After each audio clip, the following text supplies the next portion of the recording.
Hello everybody. Welcome back for another audio blog. Today's blog is number 15 and it is called Nothing But Net.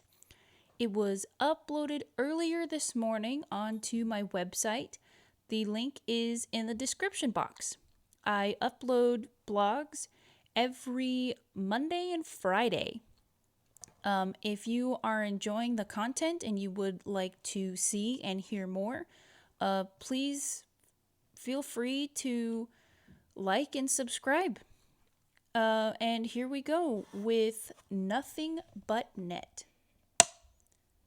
Hey, how is everybody doing?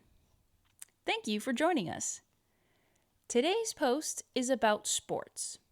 Well, it's about basketball. I love basketball. Not as much as I love tennis, but it's still one of my favorite sports. I don't remember how old I was the first time I learned how to dribble a ball.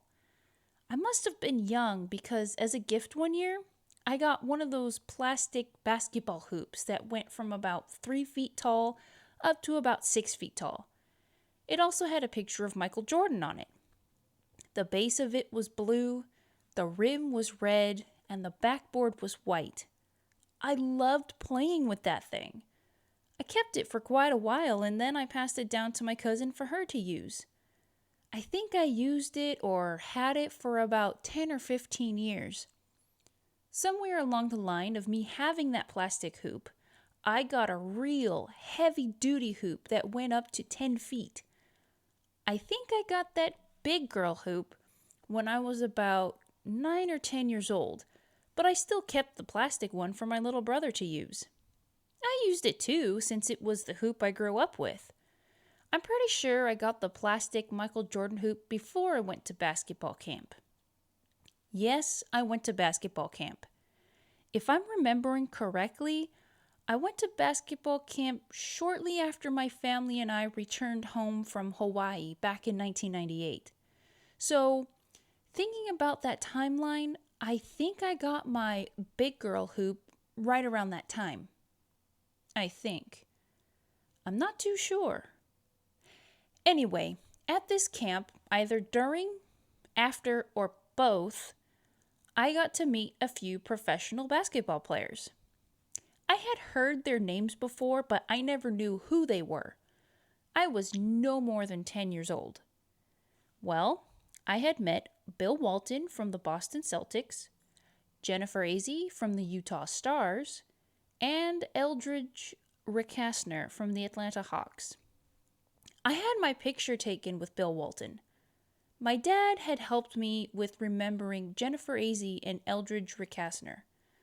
A couple of other names popped into my head, and I'm pretty sure they were at camp too, even if it was just for one day.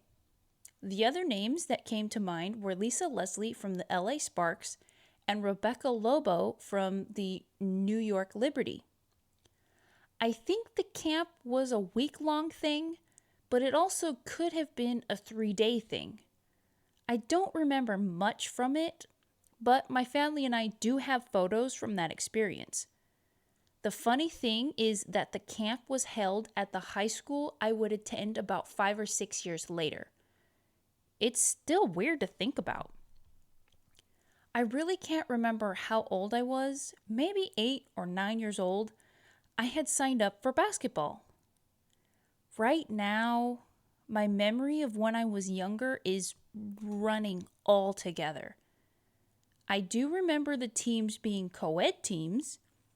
I can only remember being on one team.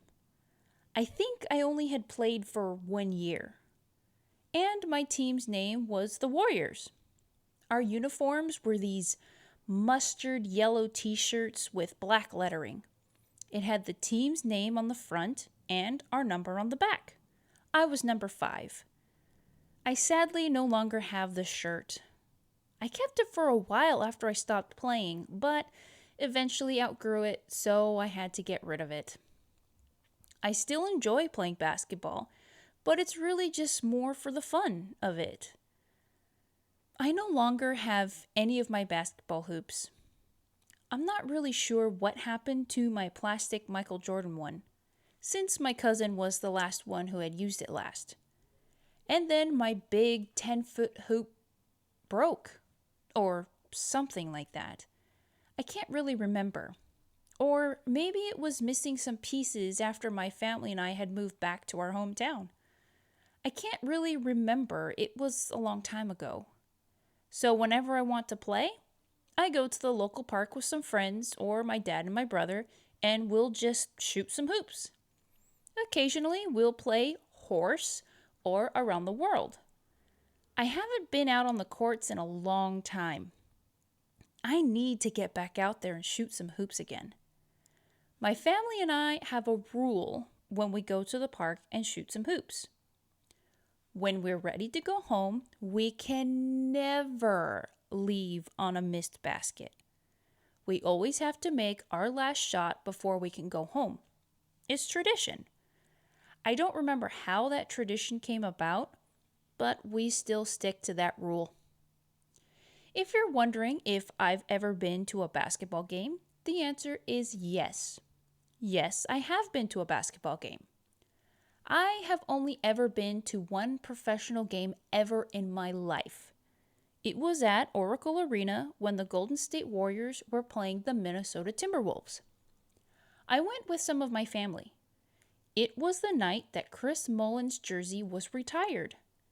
It was an interesting thing to experience. If my memory serves me correctly, the Warriors lost that night, but that's okay. It was my first time at a game and I just wanted to enjoy being with my family and fellow fans. One of the reasons I love going to live sporting events is because of the atmosphere and being surrounded by other fans.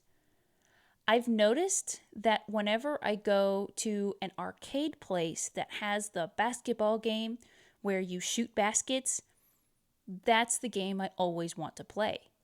I could spend the entire time playing that game. Of course, after a while, my arm will get tired, but then I'll go play other games and then come back to it later. I'm not sure how accurate I am, but I make a good percentage of the baskets I attempt. Sometimes it's in the rhythm. When the basket starts off close, before it moves all the way back, I do better. I may start off a bit slow, missing the first few shots, but then I find that rhythm. I would rarely hit the rim. Not that I'm trying to miss the rim on purpose, but I'd get swish. Nothing but net. Thank you for joining us today. Hope to see you all again next time. Take care.